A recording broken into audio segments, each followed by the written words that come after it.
almost shoot Elvis Presley in the head? Did Henry Rollins keep some of his murdered friend's brain?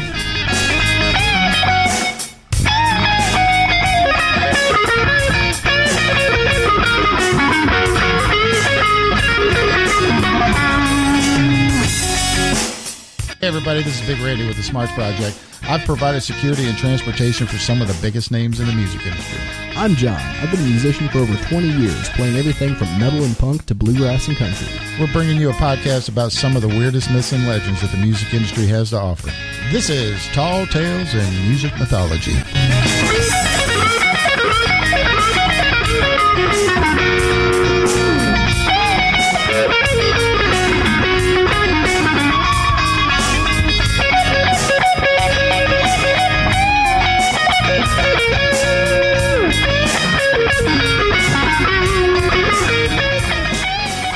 Hey everybody, this is Big Randy with the Smarts Project. Welcome to the podcast.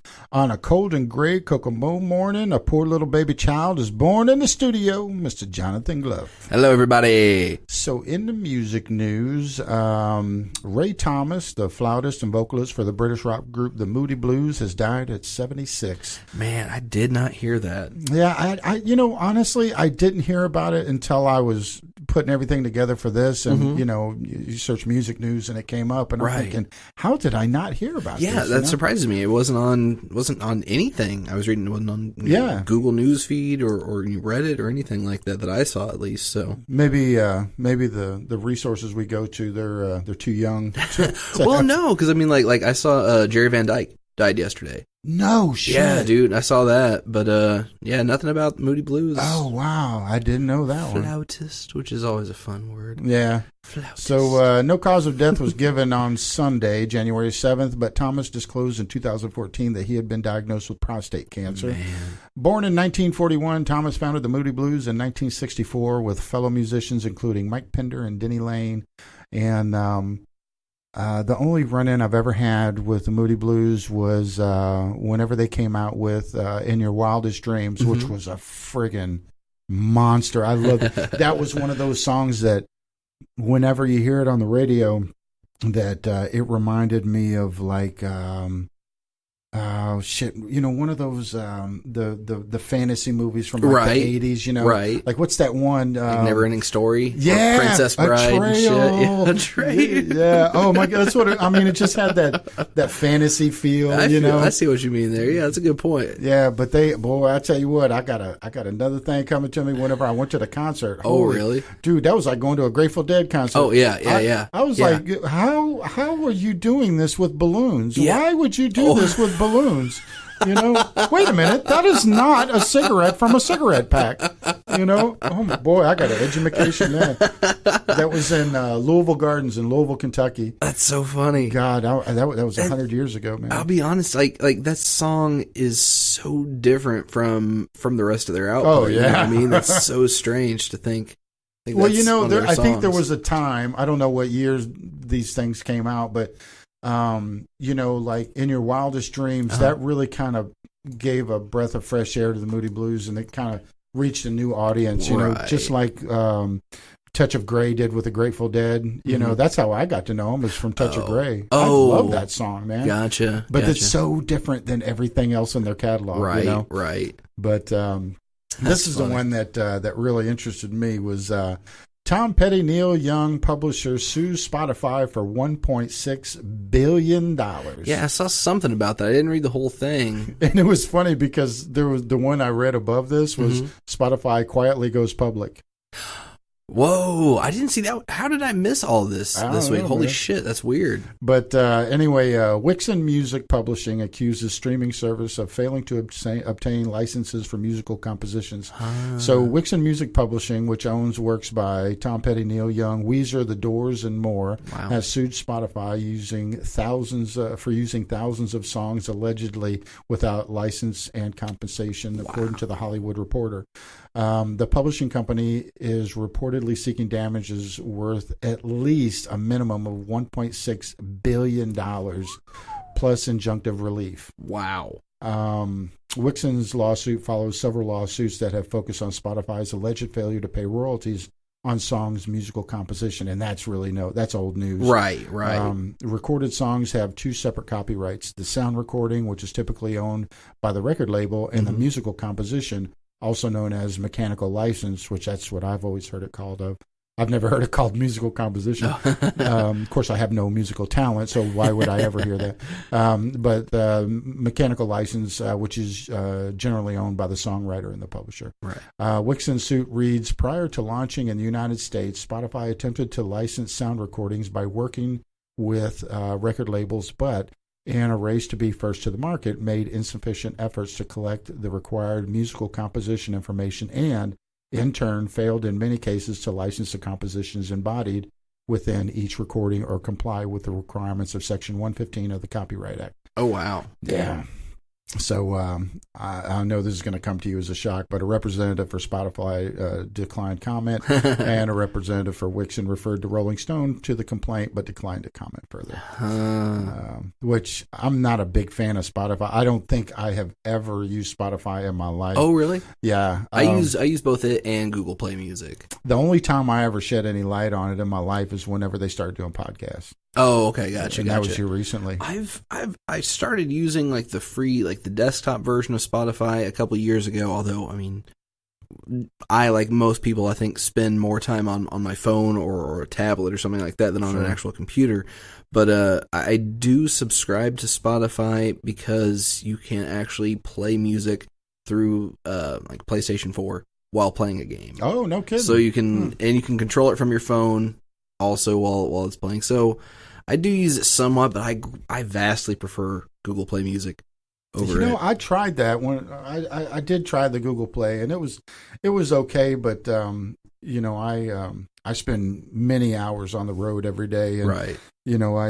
That's generally taken up by either talking to my girlfriend on the phone or listening to podcasts. Oh, okay, gotcha. And I have just a metric assload of music on my phone that I'd rather listen to that because I can listen to it anywhere. It doesn't matter, if I'm, out of range of something or not. Well, yeah, but you can also download stuff to your phone as well from Google Play Music. Oh, okay. Too. Oh, yeah, absolutely. I really have to check that out. Yeah. The last one I got in music news is Ringo Starr and the Bee Gees' Barry Gibb are among the British luminaries that will receive knighthood as part of the Queen Elizabeth's annual New Year's honors. Oh, nice. The Beatles drummer, who in 1965 was knighted along with his Fab Four bandmates as members of the Most Excellent Order of the British Empire, which they usually call the MBE for UK folk, right? Will again receive an MBE for his, quote, services to music, unquote. The British government announced Friday, which, wow, to get knighted, first of all, but then to get knighted again, Jesus Christ, how much you trying to pad your resume? Wait. So why is he getting knighted a second time? That just dawned on me. Because of his services to music, because of the advances he's helped make in the music industry. So then what was the other knighthood for? The other one was he was knighted as a member of the band. Like the whole band. So he's being knighted as a solo artist. Right. Oh, that's weird. So, wow. Well, not a solo artist, but his contributions to the music industry. Okay, well, right, but outside of the Beatles is what I meant. Sorry. Yeah. So, interesting. It's strange that you can be knighted for multiple things. Yeah. I didn't realize that was a thing. Interesting. Well, cool. Typical American. Of course you don't. Arrogant. So, my story today is about Alice Cooper, and I have never heard this until I had a conversation with a dude, I guess probably 2 or 3 weeks ago, and we were talking about when Elvis met Nixon. Okay, yeah. We talked about that. I did that on an episode. Yeah, and that's actually what I told him. Because I keep on saying, if you want a social life, start a podcast. But that's what I told him is I just happened to be part of a podcast, and my partner did this, and blah blah blah.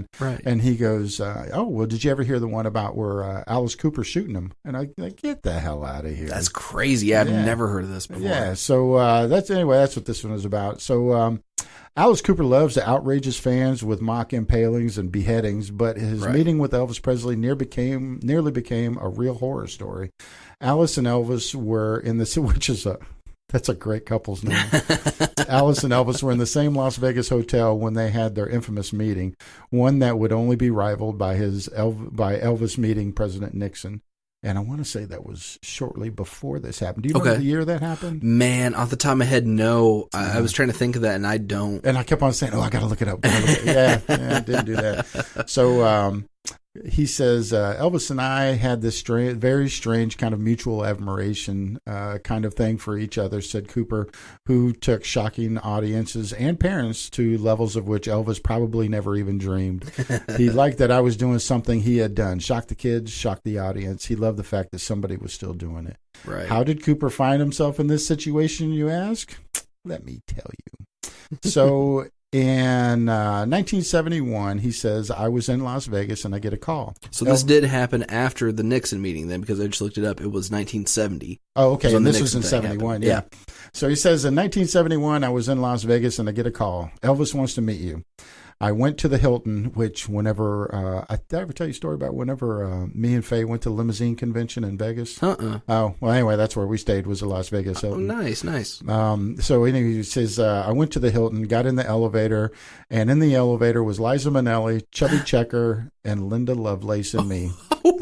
And who is telling this story right here? Is this Alice? This is Alice. Okay, gotcha. Yeah. And boy, I mean, was that a motley crew? I mean, Jesus Christ, man. I think you've covered every, yeah. So arriving at Presley's suite, the unlikely group were frisked for guns by Elvis's security team, the Memphis Mafia. We get up there, and Elvis comes walking in and says, hey, man, you're the kid with the snake, right? That's cool, man. I dig that makeup. I dig that whole thing.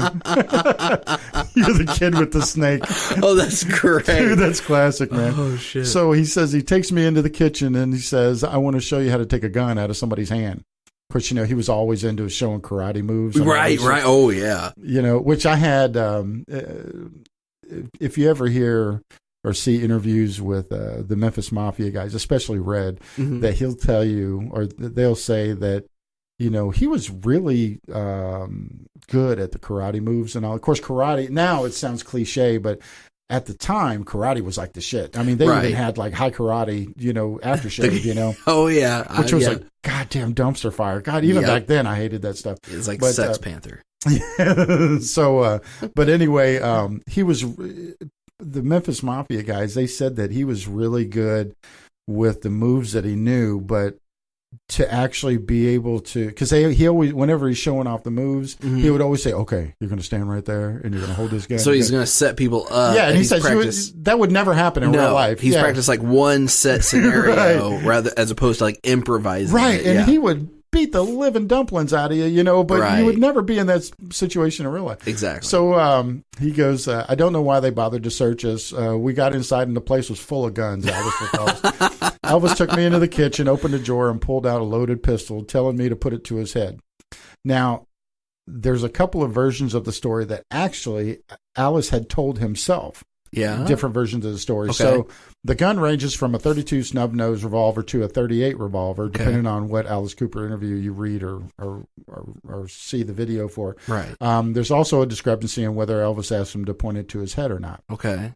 So again, it all depends on what article you read. So as he held a loaded, and I'm sure there's a lot of braggadocio and a little bravado, and he doesn't really strike me as somebody that like brags a lot, Yeah, no. But everybody's, I'm sure that almost everybody in that line of work has a little bit of braggadocio. Oh, no doubt. You have to be a performer like that. Oh, sure. So as he held the loaded revolver on Elvis Presley, Alice Cooper recalls, the little devil on my shoulder said, shoot him. What a great story. Don't kill him. Just shoot him. Just wing him. Yeah, so the king of shock rock shooting the king of rock and roll in 1971 would have, no doubt, made international headlines. Oh, no doubt. I had this gun in my hand and was expecting one of his security guards to come in at any second, seeing me holding a weapon to his head and shoot me dead. A fraction of a second later, Elvis did a flying kick on the gun, sent it flying before tripping me and pinning me to the ground by my neck, announcing, that's how you stop a man with a gun, man.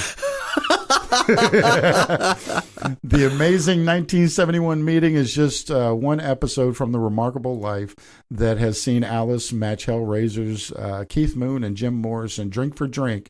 For those keeping score, he survived. They didn't. And date some of the world's most beautiful women, including Raquel Welch. Oh, really? I did not realize that. I didn't. God, I can't even. Really? I can't even put a picture in my mind of them standing next to each other, you know? Tim Robinson's character from Shawshank Redemption is really pissed off right now. He also infuriated morality campaigner Mary Whitehouse so much that she tried to have him barred from Britain.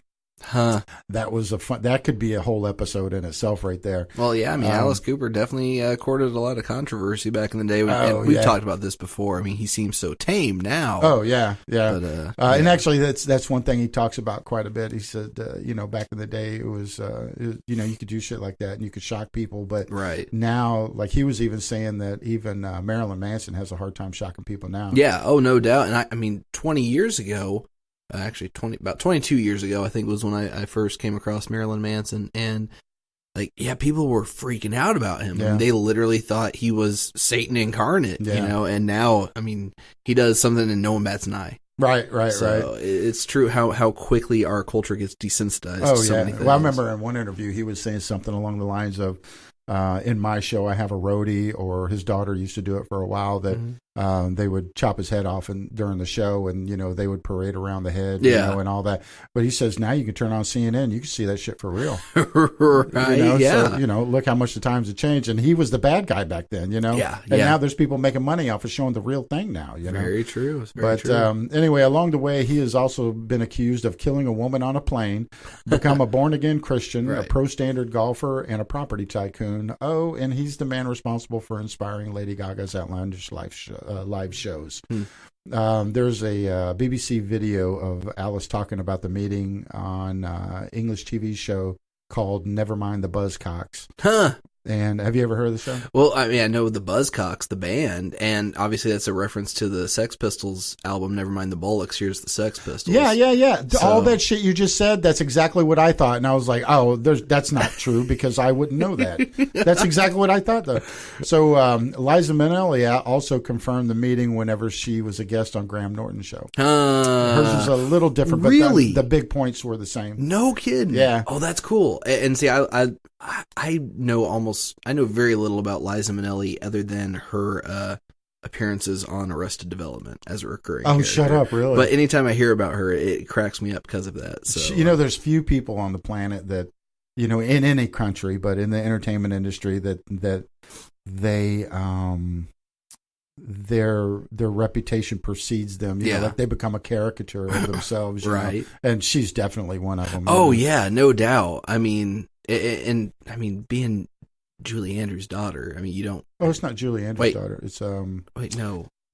Who is she was it? on Wizard of Oz. Judy Garland. Jesus Christ. I knew I was going to get that one wrong. As soon as I started to say it, I was like, I'm going to say the wrong name here. For the record, we're 37 shows in, and this is the first time I've ever corrected you on anything. 38. Oh, I'll have you know. Wait, this is episode 39, technically. Oh, is it really? Yeah. We were just talking about that. Right. So anyway, that's... by the way, did you hear whenever I said he's been accused of killing a woman on a plane? I've never heard... No, you said that, and I didn't say anything. I've never heard of this. That's just a really quick one, but he was actually, like I told you about Mary Whitehouse. Yeah. Okay, so his people and all the people that encompassed, right, they were really pushing hard for their tour to go to England. Okay. And she was like, not only no, but hell no. And she's part of the government. And I'm sure, with judging by what you've said about her, I'm sure it was probably heck no. Oh yeah. Let's not go out on a limb. She wasn't talking crazy, but so they pretty much got things ironed out, like as far as the government is concerned and all that. Okay. So he's flying in, and he sits next to this older lady that I think he said that she was in her 80s or something like that. Of course, he had the black makeup around his eyes. Oh, he was wearing the makeup. Oh, he was Alice Cooper. He was dressed as Alice Cooper. Wow, this dude was on all the time like that, huh? Yeah, pretty much back in the day. I didn't realize that. So he sat next to this lady, and she noticed, you look a little different than everybody else, so he explained and he's a very nice guy from all accounts that I've ever heard. I've never heard him do a dick move. No, ever, no. Even on his radio show, he's always super nice. Oh, okay. My parents used to listen to it all the time. And a very smart guy, too. Yeah, he's no really doubt. educated. Mm-hmm. So anyway, he sits next to this lady, and apparently she goes to sleep, and, the old people go to sleep. Right. And they went to wake her up whenever they landed, and at Heathrow, and come to find out she was dead. Oh, shit. Yeah, so then the rumor got out, hey, man, did you hear? I almost killed the lady on the plane. So that did not help out their cause at all to get it. But that would, by that time it's too late. Oh, my God. No, I had not heard this one. That's hilarious. So, that's so funny. Usually, whenever I'm researching a story that I come across little snippets of information, it's usually like one or two sentences. Right. And I've actually done that on my story this week because you always do it. I was like, oh, that's a good idea. I'm going to do that too. I'm going to do that. So this time I actually found a story that it's just a couple of paragraphs, but I think it's funny as shit. And this is really kind of touchstones for all the old folks out there. But, a lot of the older names really were fans of what he did. Right. Not necessarily the music. I don't think they like the music, but, a lot of the older names like Groucho Marx. Oh, yeah. They really looked at what he did as like vaudeville. Right. That's what they called it. They said it's just like vaudeville. So Groucho Marx would come to their shows every once in a while. And this is like mid-'70s. Okay. I want to say something like that. But Groucho Marx would, and maybe even earlier. But anyway, Groucho Marx would bring people like Jack Benny and Fred Astaire along to see us. Now, can you imagine going to an Alice Cooper concert back in the day and seeing those dudes? Holy shit. Hilarious. So Fred Astaire was a big fan of our dancing skeletons. He loved that kind of stuff. One time they brought Mae West. Really? Yeah. Now, no shit. This part is so damn funny. Holy shit. So anyway, one time they brought Mae West because Mae was an old vaudevillian, right? And she would obviously have a particular appreciation for it, right? He says, and I ended up doing a movie with her, and it was called The Sextet. And I played an Italian waiter. You ever heard of that movie? No. Dude, I thought that would be right up your... I thought you would go, oh, yeah, I saw that. No, I haven't. He said it was quite a star-studded cast. Keith Moon, Ringo Starr, and George Raft were also in the film. I don't know who George Raft is. He is a big-time old-school actor. Oh, okay, gotcha. And, I thought he was a musician or something that I'd never heard of. Okay. He says, of course, it was just horrible, but it didn't matter. I did a song with Mae West. Did she come on to me? You bet your ass she did. Oh. And then I found out she came on to everybody, That does not surprise me. Yeah, we ended up, he says, we ended one of our scenes and Mae whispered to me, why don't you come back to my trailer? Yes. I said, because you're 86 years old and I'm not entirely sure you're a woman or not.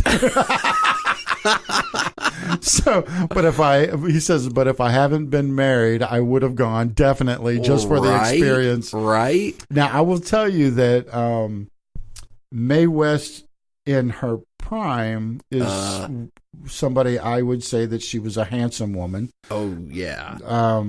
I never really thought, even the earlier pictures, I think it was more her personality. Yeah. And I mean, she wasn't tough to look at. No. But everybody that I've ever read about in articles that knew her or seen videos of interviews, they always said she had man hands. Oh, really? Yeah. Truckosaurus. I had not heard of this. I didn't know that. She got the Johnny Bench hands going on there. Really? Yeah. And I have to tell you, without going into too much detail, I can really appreciate a woman with smaller hands. Leaving it at that.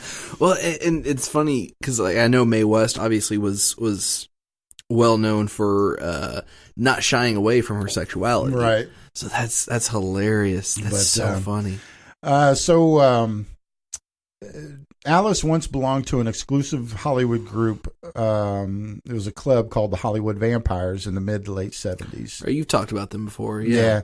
Now, I'm not talking about a band, right? No. Okay. Never mind. I did not know that. No. Okay. No. The band was named after the club. Okay. Okay. So I'm not familiar with the club. Oh, you're about to be. Okay. Get it. The Hollywood Vampires was a celebrity drinking club formed by Alice Cooper in the 70s. He formed it. Yeah. No shit. Yeah. Okay. The hazing to get into the club was to outdrink all the members. Cooper listed himself, Keith Moon, Ringo Starr, Mickey Dolenz, and Harry Nilsson as the club principal members. Really? It was that crowd every night, those same people. Every once in a while, John Lennon would come into town, or Keith Emerson, and they would be honorable members for the night. But he also said in an interview that the only time that John Lennon would come in is whenever him and Yoko are arguing. Oh, that's hilarious. So some of the additional members that showed up on a regular basis, but more sporadically than the forming members. Yeah. Was Keith Allison from Paul Revere and the Raiders. Oh, okay. John Belushi, obviously from Saturday Night Live. Mark Bolan from T-Rex. Oh, really? Keith Emerson from Emerson, Lake and Palmer. Right. Mal Evans, which I don't know that one.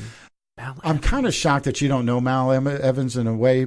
He's a friend and roadie to the Beatles. Oh, okay, gotcha. He was kind of like the go-to guy for everybody. He had a reputation for being the drug runner for the band. Oh, he was the bottleneck, which all drugs came in. Oh, okay. So I don't know if that's true. I can't think of the name of the guy for the Stones. I talked about him in one. Oh, episode. yeah. Okay, yeah. gotcha. Obviously, John Lennon, Bernie Taupin. From Elton John. Yeah, and Joe Walsh from the Eagles. Oh, gotcha. It makes sense. It makes sense too. So those guys were on a regular basis. Now, the only one of those that really shocked me is I didn't know that John Lennon was that heavy of a drinker. Oh, yeah. I mean, given that he, liked to occasionally, let's see, how do I word this? Engage in some domestic violence. I guess that doesn't totally surprise me. Well, yeah, that's true too. But Bernie Taupin, that's the one that shocked me. I didn't see that one coming. I don't know. Well, I mean, Elton John used to like to indulge quite a bit in various substances. Yeah, but I mean, his was always of the pharmaceutical type. Or cocaine. Well, yeah, that's what. Yeah. Okay. I thought you meant like actual like pills and. Oh, and no. Okay, gotcha. But anyway, that's what the band was named after was that club. Yeah, that's something that we could actually do a special on the Hollywood Vampires. Well, some of the stories that. Yeah, man. Because I remember you talking about them before. I think I'd heard of them in passing, but I knew nothing about them before you talked about them. That because it was Ace Frehley was in it too, right? Isn't that right? Well, I think that I think there's some members that. Kind of like a revolving cast. Yeah, but I think that a lot of clubs like Toastmasters, and things like that. A lot of times you can be. Maybe like an honorary member, and you don't necessarily have to do all the cool shit that everybody else does. Right. This one was like, you can go screw yourself. Either you're going to drink or you're not going to be part of the group. Right. So there was some guys, like there was rumored that Gene Simmons was part of it, but Gene doesn't drink. He doesn't even have alcohol in his mouthwash. Yeah. Oh, interesting. Yeah. Interesting. Gotcha. Yeah. So I mean, he's he's a teetotaler. He don't drink. He don't do drugs. Never has. Which Glenn Danzig was the same way too. Which is surprising. No shit. Right? Yeah, you wouldn't think that, but not even roids, huh? Well, does that count? I don't know about that part, but definitely not drugs or alcohol. Oh, so. On the flip side, the thing that kind of shocked me a little bit, and I didn't know this, that his father was a preacher in the Church of Jesus Christ, Bickertonite. Oh, okay. I didn't know what denomination, but I knew his dad was a preacher. Headquarters in Monongahela. Okay, I'm going to screw this up. Monongahela, Pennsylvania. Oh, wow. I know there's people in PA right now that are slamming their heads up against the speaker right now. I got no clue. I've never heard this before. His paternal grandfather, Thurman Sylvester Fournier, was an apostle in the Church of Jesus Christ, Bickertonite. Huh. I've never even heard of that denomination before. Yeah, I've heard the Church of Jesus Christ, obviously. But I've never heard of Bickertonite. Jesus Christ of Latter-day Saints is the Mormons. Right. But I've never heard, the Bickertonite, I don't know what the hell that is. Is that some denomination of or some offshoot of Baptist? I don't know. I don't know. Man, I knew his dad was a preacher, but I didn't know any more than that. Sounds like a really cool metal. Bickertonite. Yeah, it's a new alloy they just created. Yeah. So anyway, that's my story, and I'm sticking to it. We're going to take a quick break, and John's going to be right back. Lay it down. All right. Hey friends, this is Mary from the Mary Movement Podcast. We tell true stories that will inspire, encourage, and warm your heart. So join the movement at themarymovement.com. Okay, and we're back. So we went up to Indy the weekend of New Year's Eve to see Kristen's family, and it just so happened that it was the same weekend as punk rock karaoke, an event at a bar up there called Melody Inn. I can't even believe that's a thing. That just messes me up. And it's something they've done several times, and I get invited to it, or I'll see a buddy of mine posting on Facebook or whatever, and I want to go, and I've just never had a chance to, but since this one, just kind of lined up, I decided to go ahead and go with it, and so they had a live band. A buddy of mine, Pat, was playing guitar in it, and I knew the other guitarist a little bit too, just from going to hardcore shows back in the day. He used to sing or play in different bands I would see. But they had a live band, list of over 50 songs. People would sign up for like 1 or 2 songs, then take turns singing with it. And the first song I sang was Six Pack. Sing? That's the word you're going to use, is singing? That's, okay. Touche. So the first song I screamed along to was Six Pack by the band whose singer I'll be talking about today, and that was Black Flag. The other song that I sang was Dead Ramones by Modern Life is War, and that's the one I showed you the video of. And Randy. I appreciate it if you use African-American flag and stop being so racist. So Black Flag was a band I talked about a little bit last week, or one of the band names episode that we did. I mentioned Raymond Pettibon, brother of guitarist Greg Ginn, in that episode, who created the iconic 4 bars logo for the band. 4 bars logo, not logo, for the band. And he actually will be briefly mentioned once more in this story as well. But I figure I'd give a little bit of background about Mr. Henry Rollins. Now, hang on. Whenever you say 4-bar logo, you talking about like the picture? So, yeah, the Black Flag logo is literally just 4 black bars, one up and down, up, down. So it's made to look like a flag waving in the wind. But it's known as the 4 bars logo. Yeah, sorry. I didn't mention that at all, actually, in the episode. I see it now. Yeah, I just looked it up. Yeah, I just took it for granted that everybody knew what it looked like because I'm an asshole. So my bad. My bad on that one. But, a little bit of background about Henry Rollins, which I think a lot of people know who he is. I don't know if a lot of people know exactly where he came from or how he got famous. But Washington, D.C., is where he's from originally, and it had a very, very active hardcore punk scene back in the late 70s, early 80s. Henry and his friend, who I've mentioned before, Ian MacKaye, both developed an interest in punk around the same time when they got a copy of the Ramones' self-titled album. And Ian MacKaye himself is a legendary, albeit far less well-known, punk icon himself. He doesn't have the same name recognition as Henry Rollins has, but having fronted genre luminaries Minor Threat, he certainly was a major player in the hardcore scene. He actually unintentionally created a very dedicated culture within the hardcore scene known as straight edge, which eschewed drugs, drinking, and promiscuous sex, although the latter tenet was often ignored by many followers of it, of course. I think we've talked a little bit about straight edge before. It's just so funny how straight edge, it makes it sound like, like we go to church and pet puppies and stuff like that. Right, exactly. It's man, the straight edge scene is strange. Like, people were just crazy. There was a series of killings in Salt Lake City. Shut up. Yeah. Once upon a time, the straight edge scene was so prevalent there. There was at least one killing that I know of over somebody not adhering to straight edge morals. Stop it. Fucking crazy shit. Yeah, dude. Damn really Mormon weird. metal. Yeah. Anywho, Henry developed a friendship with many of the local punk bands, such as Teen Idols, IDLES, of course, and Bad Brains. And I've talked a little bit about Bad Brains as well. They're kind of regarded as the first hardcore punk band, although there's actually debate between people whether Bad Brains or Black Flag is the first band. Black Flag formed before Bad Brains, but Bad Brains actually put out the first album, or put out an album before Black Flag did. Whatever. That's, again, a very minor side note here, sure. But fun time. So, anywho, DC punk outfit the Extorts lost their singer when he joined, coincidentally, Minor Threat as their guitarist. So Henry joined the remaining members of the band, who renamed themselves State of Alert.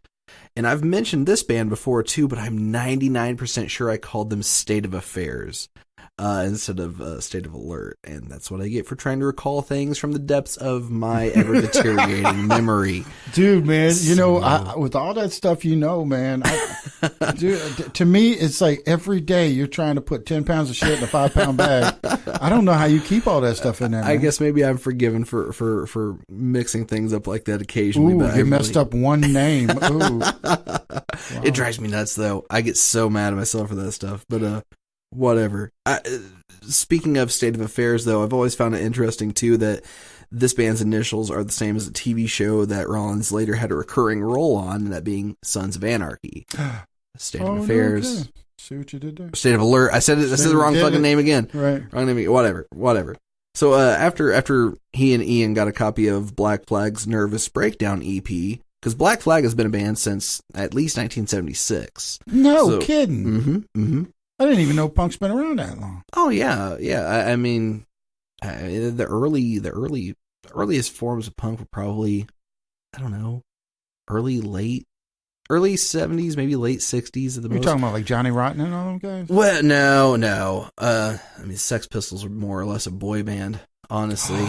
Truth be told. How dare you? No. You'll hear a lot of people say the same thing. I mean, they were manufactured. They were put together by a manager. No. Oh, yeah, absolutely. Okay, absolutely. we got to do an episode about that. I had no idea.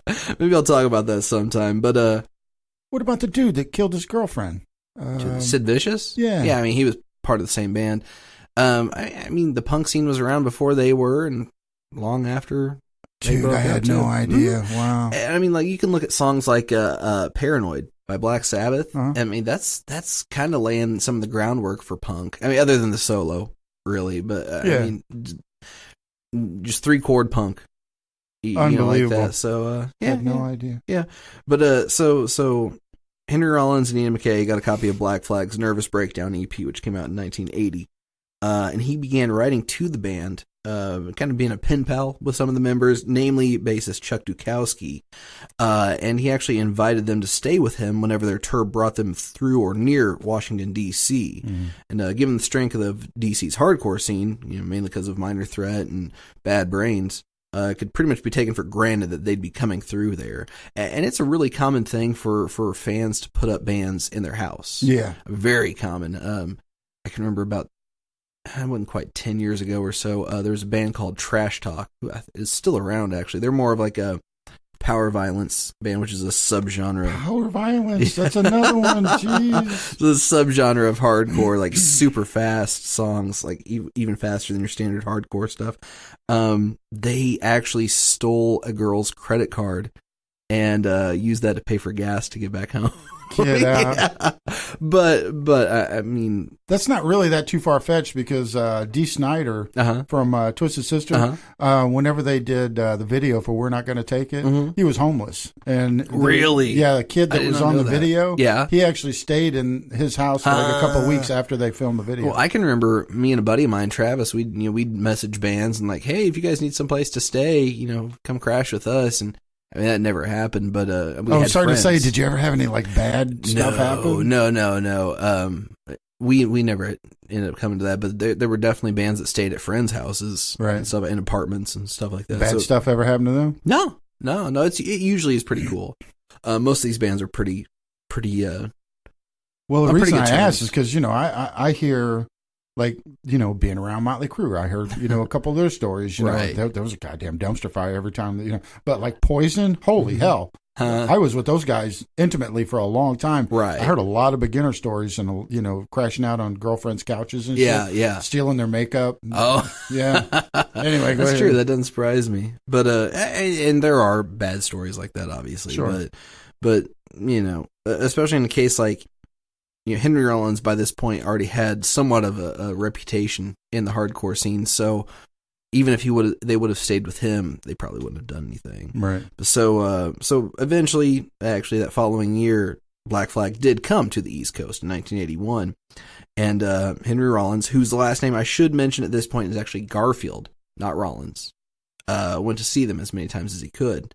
Now, I think I mentioned his last name isn't Rollins in a previous episode. Yeah, that kind of freaked me out because I'd never heard anybody ever say anything about that. So he and Ian MacKaye used to both use the name Rollins to preserve anonymity. Right. Just because it's kind of a generic sounding last name, Believable. And, right.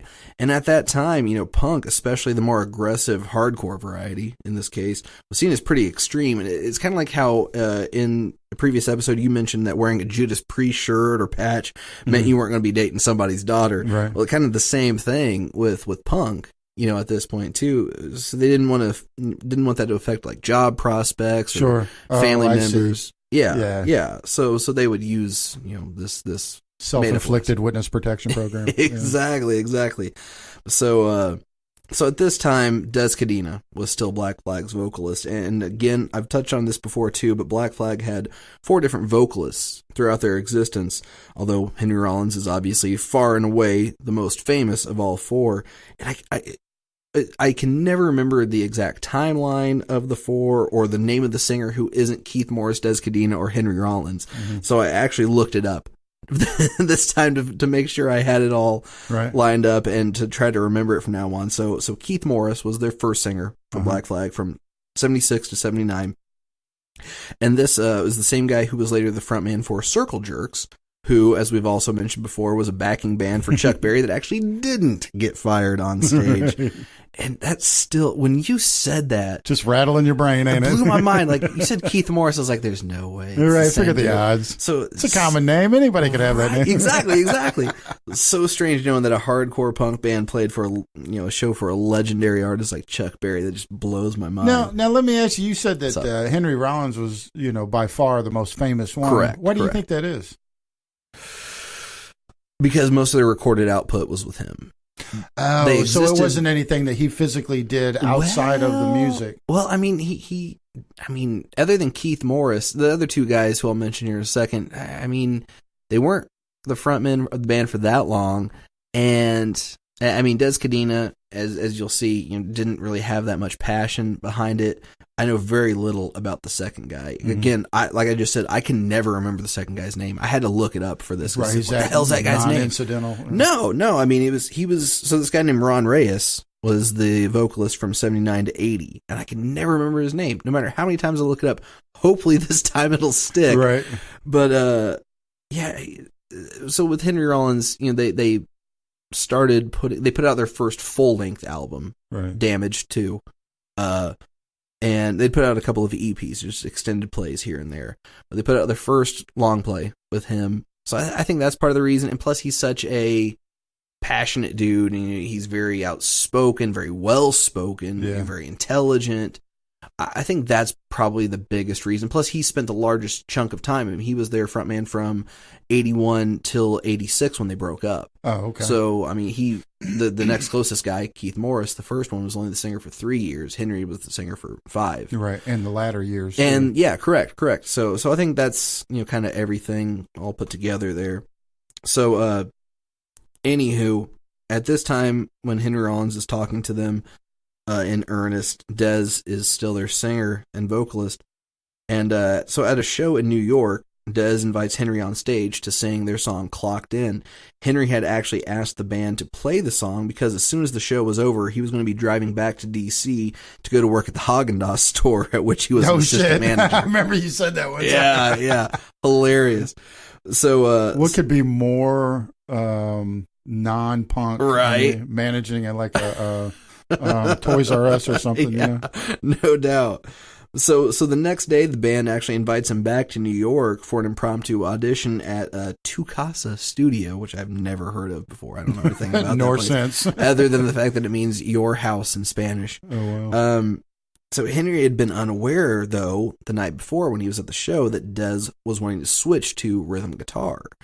So, due to Henry's intensity, vocal style, stage presence, and love of music outside of hardcore punk, they asked him to come on as their permanent vocalist. Because not only was Des wanting to switch to guitar, but lead guitarist Greg Ginn was also wanting to branch out to more than just, the 3-chord 1-2 fuck you punk rock of the band that they'd been playing. And he knew Henry could do that. So, and also, the fact that since he loved to fight, as well, the band knew he could hold his own out in the LA punk scene, which wasn't exactly posy, as the positive hardcore kids love to say. So, plus a lack of neck probably helped out a lot too. Well, he was a lot skinnier then. He wasn't nearly as ripped as he is now. But I mean, he was still in pretty good shape. He's not that big now, but there was a time. Oh my God, dude! Especially with Rollins' band. I think that's when after Black Flag broke up. Yeah. I think that's probably when he was at his. He was like a white NWA or like Wu-Tang. I mean, he scared the shit out of me. I never met him, but I mean, on TV. Right. So despite, the fact that he loved this band, And, they're offering him this full-time gig. He still wasn't sure whether to give up his steady job or not. But in the end, it was mainly Ian MacKay's insistence that got him to pack up everything he owned into his car and drive across the country to L.A. Or I think they were technically based out of Venice Beach. Whatever. Southern California. We're arguing from Washington, D.C., potato. Exactly. So there's so much more I could say about the history of Black Flag here, but I'll get back to the story at hand. So we'll talk a little bit about his friend here that was murdered that I mentioned, a guy by the name of Joe Cole. So Joe Cole was the son of an actor by the name of Dennis Cole. I had never heard of this guy before, so I had to look him up, and he apparently was on a significant number of TV shows, including 73 episodes of The Felony Squad, which was one of the glut of cop dramas in the 60s and 70s. And he was on a bunch of other dramas and soap operas like The Love Boat, Fantasy Island, The Young and Restless. And I was looking through this guy's IMDb page, and it's kind of strange that on these shows, especially Fantasy Island and The Love Boat, he played like 4 different roles. So the same actor played like 4 completely different roles. On the same show. Right? Exactly. And it's like, today you would not get away with that shit. Everybody would be like, no, this Wait guy, a minute. no, this is that other guy. Right. What? No. But back then, apparently people just didn't pay attention. It's a different world, man. Yeah, it's strange. You never hear about things like that. Right. It's always interesting to get a peek into that culture like that you don't see actually explored too explicitly in a lot of art forms. Right. So Joseph Cole here, Henry Rollins' friend, was a photographer whose work often focused on homeless war veterans, actually, which I think is kind of interesting. It's strange, too, to think that this guy was working on this back in the 80s, and that's still such a big problem, to this day. I mean, our vets are treated so poorly, unfortunately. But he was also a roadie for Black Flag and later the Rollins Band as well, which, as I've mentioned, was Henry Rollins' post-Black Flag outfit. He also traveled with Courtney Love's band, Hole. Shut up. Filming performances of their 1991 tour, which is kind of interesting, too. And remember how I mentioned earlier Greg Jim's brother, Robert Pettibon, how I mentioned for creating the logo? Joe also played Tex Watson, the member of the Manson family, in a movie that Raymond made in 1989 called The Book of Manson, which was about Charles Manson, of course. I'd literally never heard of this movie either until I started researching this. It's also interesting because it ties into the fact that I briefly have mentioned this once before too. Henry Rollins produced an album of Charles Manson's in the 80s. No. I'll talk about that more later. Right. This is kind of the me adding some stuff at the end of the story. But, yeah. So anyway, over the years, Henry and Joe became best friends. He actually talks about the depth of their friendship in one of his spoken word pieces, because Henry Rollins does a lot of these. It's not really stand up, but it is kind of comical a lot of times. So it's really just him telling stories, more or less. Poetry jam or something like that. Well, yeah, no, it's more just stories than actual just right, but poems. It's like that kind of setting. Kind of, I guess. It's usually still in front of a big audience. Right. And I can. So in this bit that I found online, you hear him talk about how much he loved this friend of his. I mean, him and Joe were so close, and it's just super sad to hear him talking about this. And I'd heard a decent amount of Rollins' spoken word material back in the day, back when Comedy Central still played a lot of stand-up specials. He had. They went the way of MTV. Well, yeah, and it's funny because I think I complained about that in the same way that people complain about MTV and VH1 not playing music anymore. Maybe it's just because I don't care about the music that MTV was playing anyways, so I don't complain that much about MTV. But I do miss Comedy Central playing the good stand up like that back in the day. Anywho, whatever. Once again, I digress. But this YouTube video that I'm talking about here, you can find it if you just search for Henry Rollins, Joe Cole. That's it. On YouTube, it's the first option that pops up. It's about 17 minutes long. So he just tells the story of them becoming friends and whatnot.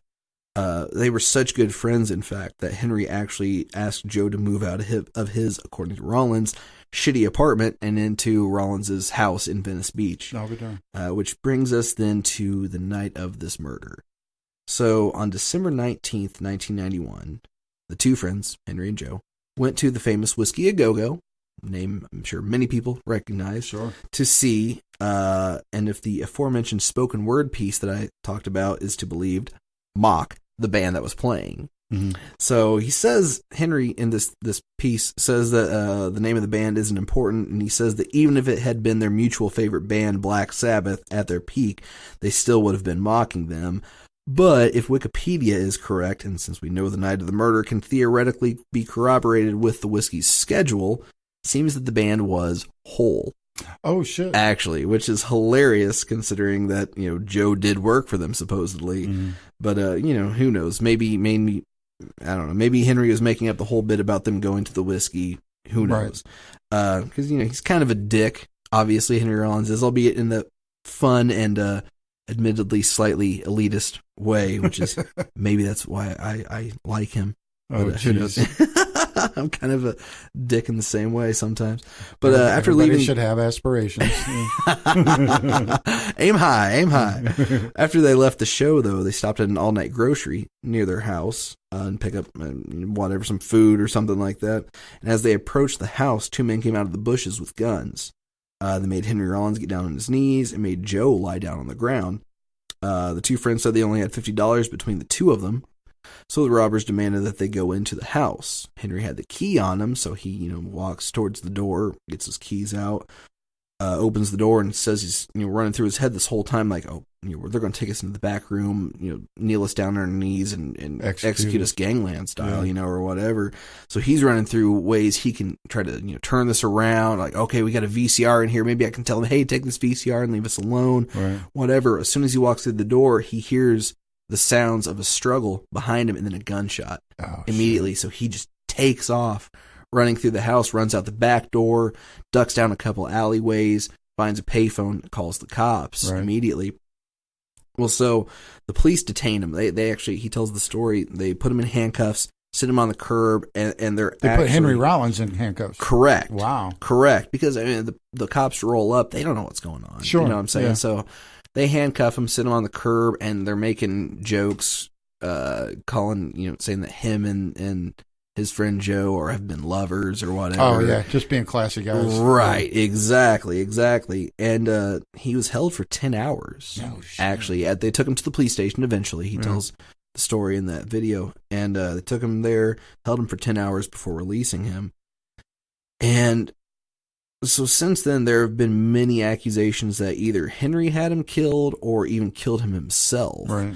Hell, maybe even a vengeful Courtney Love had him killed for mocking the band that night, which, maybe would give some credence to the rumors that she had Kurt Cobain killed. What? But, but it seems like there is a far more likely explanation, actually, and that is that Rollins' band was starting to get some more traction. Okay, so they'd been on Lollapalooza at least once that I know of. And the first time I heard of Henry Rollins was actually through Tool. He recorded a spoken word bit for the middle of their song Bottom off of their 93 album, their first full-length Undertow.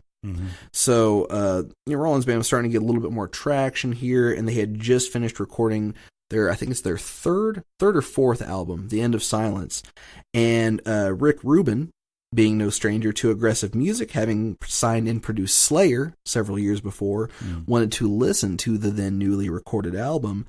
Unfortunately, he showed up to Rollins and Cole's house in a Rolls Royce, dressed like, your typical Rick Rubin, as you see him most of the time, even carrying an early cell phone. This is in 1992? Oh, shit. 91.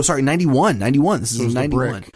Yeah, so carrying a cell phone at that time, and obviously driving a Rolls Royce even to this day is still, pretty conspicuous consumption, shall we say. Pretty Reaganish of him. Right. So, in a very kind of prescient move, Henry was worried that this would draw attention to their house in their shitty little neighborhood. Right. He even wrote in his journal the night that Rubin visited, quote, "My place is going to get popped." Oh, wow. So, yeah. So that's likely what actually caused this robbery and, unfortunately, the young man's murder. So how much time was it between the time Rick Rubin got there and that dude got shot? Just a couple days. Oh, shit. It was like earlier that week. So almost no doubt whatsoever that caused it. Exactly. Oh, wow. Exactly. And this murder, it's still unsolved to this day. It appeared on an episode of Unsolved Mysteries on May 17th, 1996, and Joe Cole's father, the actor, Dennis Cole, actually became an activist against violence on television after his son's murder, too. He even worked with the Nicole Brown Charitable Foundation, which was set up in O.J. Simpson's murder's ex-wife memory, to raise awareness of crime victims. So, that's kind of a little bit of backstory, well, a lot bit of backstory about Henry Rollins, Joseph Cole, and this whole scenario. So the brain rumor, though, the rumor that Henry Rollins, kept a piece of his friend's brain, I'm not exactly sure where the rumor started from. But now he does talk about how the day after, so once he's released by the police, he goes back to his apartment, he says, or his house. One of his friends drove him back from the police station. He walks up to the door, and there's already news reporters there, parked out front. I mean, you've got an up and coming celebrity, sort of, with Henry Rollins, and the son of a former celebrity with Joseph Cole, has been murdered. The vultures just flock there to try to see. So he just walked right past them, went inside, and he said he started calling Joe's friends and family to let them know what happened. So I think that's. He said there was a big pool of blood still, like in the dirt, from where Joe was shot. So maybe that's part of it. But the best thing I could find about this, Howard Stern actually asked him about the myth of this in 2001 in an interview. Henry clarified that he only kept some of the soil that had Joe's blood in it. So he actually scooped up some of the soil where Joe had been shot and keeps it in a plastic container to this day. His exact quote was, "I dug up all the earth where his head fell. He was shot in the face, and I've got all the dirt here, and so Joe Cole's in the house. I say good morning to him every day. I got his phone too, so I got a direct line to him, so that feels good." Wow. So Rollins' publishing company, 21361, which is his birthday, also published a collection of Joe's writings, primarily a tour journal of his time on the road with Black Flag and Rollins Band, shortly after his death. And he was also mentioned in 2 Sonic Youth songs from the 1992 album Dirty. So Sonic Youth, no kidding. Yeah. So it's very interesting. I mean, this guy being so involved with the music scene in and around LA clearly touched a lot of lives like that, and just being somewhat famous for that photography and for being a roadie, all that stuff. He clearly had an impact on a lot of people. Sure. So yeah, it looks like, obviously I don't believe for a second that Henry Rollins kept a chunk of his friend's brain, because he was, if the story is completely true, he clearly was held for 10 hours. The body was gone. Sure. So all the rest of that would have been gone. He was a victim just like his buddy was. Absolutely. So I don't see how there's any way at all that he even could have taken a chunk of his friend's brain, even if he wanted to. And honestly, now that I think about it, this isn't something I thought about literally until just now. This may also be kind of getting mixed in with, we've talked about Norwegian black metal bands before, and the band that guy blew his head off with a shotgun, and supposedly the singer of that band made a stew out of chunks of the brain. Maybe that's some crossover there. Well, and I also heard one that somebody in the band shot themselves, and whoever was the leader of the band sent out pieces of skull to. Well, no, so it's the same band, Mayhem. No kidding. The singer of that band actually, and this part is true, made a necklace out of chunks of that dude's skull. That's not creepy. Yeah, that one's legit. There's proof of that. Wow. Yeah, it's crazy. So obviously though, it looks like this rumor, as far as I'm concerned, is clearly false.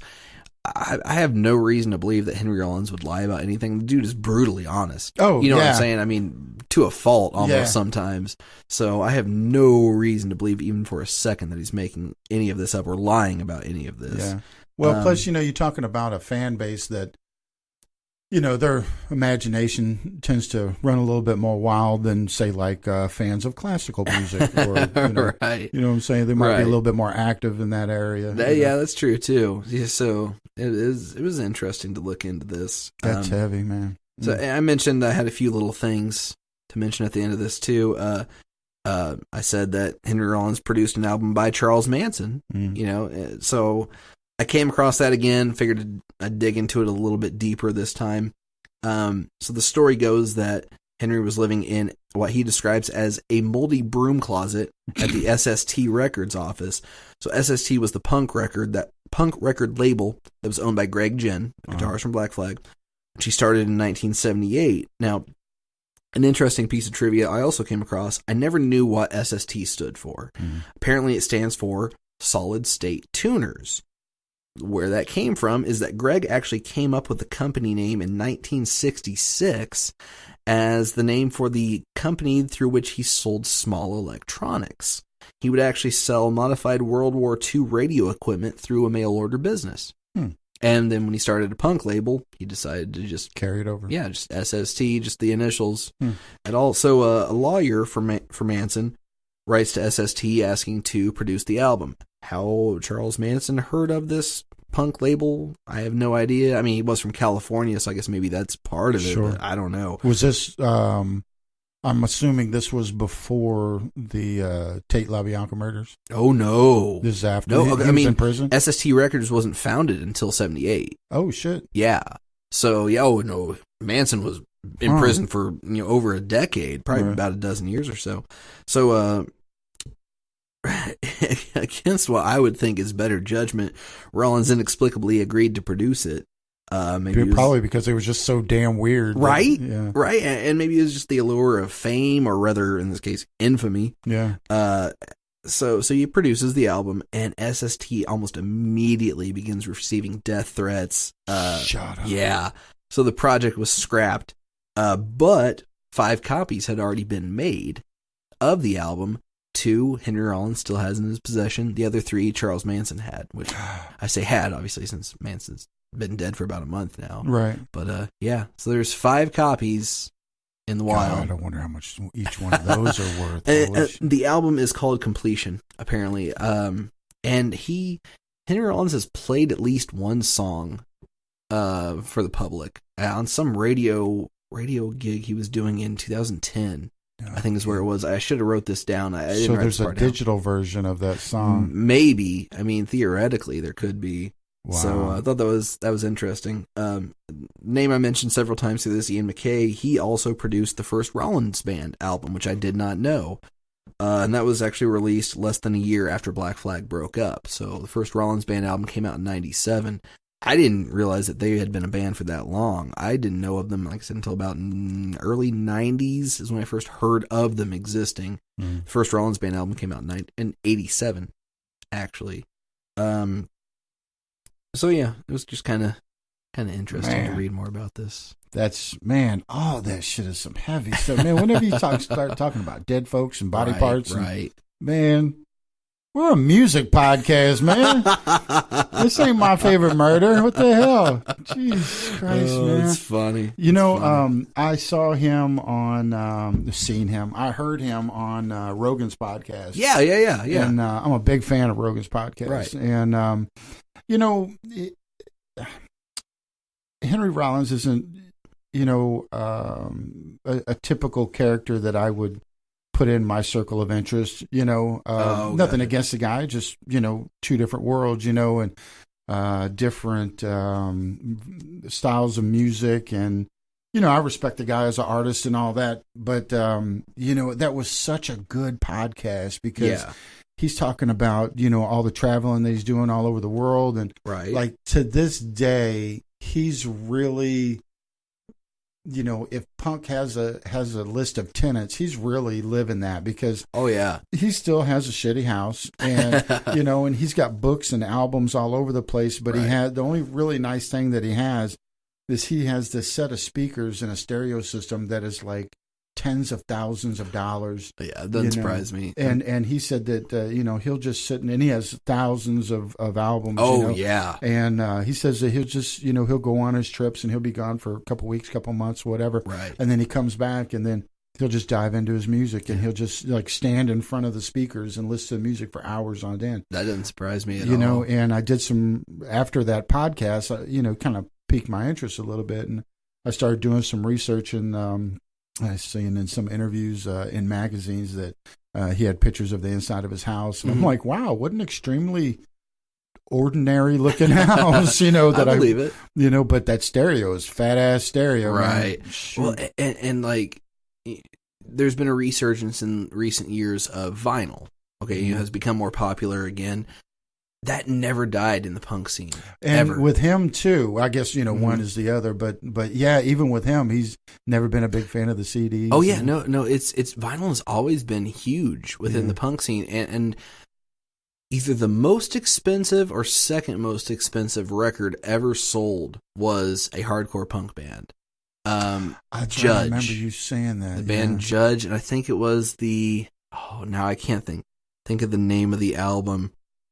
It was the name of the studio. It was the name of the studio. I can't think of the name of the studio, but that was the name of the album. It was either the most expensive record ever sold, like at auction or something like that, or second most expensive. Wasn't it like $220,000? It was several $100,000. I know that much. Right. I don't remember exactly the amount, but yeah, crazy heavy, man. stuff. And that's a straight edge hardcore punk band. There. Oh, is that Judge? right? Oh man, Judge was like militant straight edge. Like, you have a cigarette at a Judge show, you're gonna get your ass kicked. Oh, shut up! If you're obviously that's like the mid to late 80s. Yeah, it's like Judge and SSD Control, and I'm drawing a blank on some of the other big names from that era. Oh yeah, man, you'd get the crap beat out of you if you were drinking or had any drugs or like even a cigarette at a show like that. Straight edge was crazy, and that's why even though Ian MacKaye technically did found the movement, he disowned it. He hated it. Oh, really? Because of how crazy and how big assholes the straight edge kids funny turned is into. I wonder if those guys, I don't know how old those guys are now, but Henry Rollins is 55. No, he'll be 57 soon. February 13th is his birthday, and he was born in 61. I'll be damned. But minus him, because he looks like a damn 30-year-old. Well, yeah, he stayed in good shape, and he doesn't drink or engage but anything. as far as like the other guys are concerned, like some of the old rappers, like Houdini and guys like that, they're going out on the last tour before I die tour, right? And I'm wondering if those guys ever go out, like 60-year-old guys, and screw you, punk lives forever. Well, a lot of those bands are still around. Let me think here. Black Flag is still technically performing, although I think Keith Morris is now singing for them again, and trying to think of some other bands. I don't know if Bad Brains is still performing. I know Minor Threat is not. Ian MacKaye's follow-up band, Fugazi, has been on indefinite hiatus for about 10 years, and I don't think there's ever been any even rumblings of a Minor Threat reunion. Oh wow. But he's a little different. Henry Rollins obviously is a very dedicated individual and very focused, but Ian MacKaye even further. That's why very few people outside of the punk community really know who he is. But he helped shape it, right? He helped shape it just as much as Henry Rollins did.